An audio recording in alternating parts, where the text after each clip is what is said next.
One of the challenges we have is to keep our users secure against the 99% of users that have normal everyday problems without reducing the safety of the 1% that have really significant problems, like they're under investigation by a PI hired by a competing firm, or they live in a country where their democracy activism is not appreciated.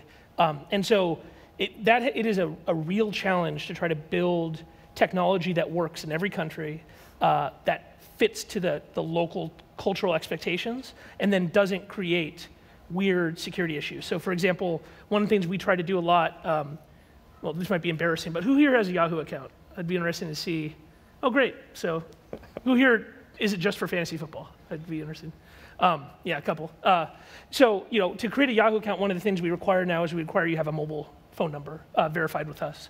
And that's because the number one risk any user faces, that we have thousands of users face per day, is account takeover because they've reused their password in different places. So we find we have intelligence agents that go and speak many languages, and they infiltrate the underground, and they'll go buy username and passwords off the underground. And we usually find that 10 to 5% of a US-centric dump will have yahoo.com addresses and a password that matches, right? And so we'll go do this, we'll buy this information, and now we know there's 17 million users who are exposed, and we need to do something to keep them safe. And to reestablish trust between us and that user, the best way to do that is through a verified phone number.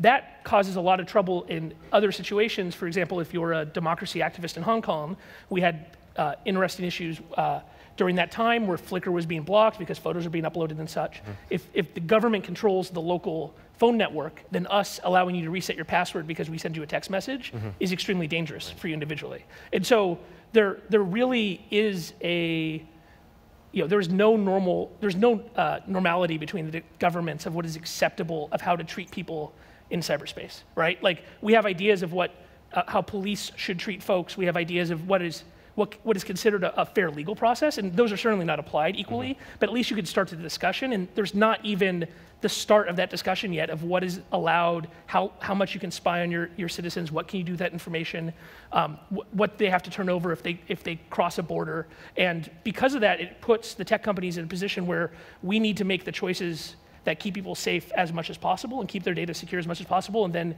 handle requests for data through the MLAT process, the legal process that allows countries to request information across borders under either bilateral or multinational agreements.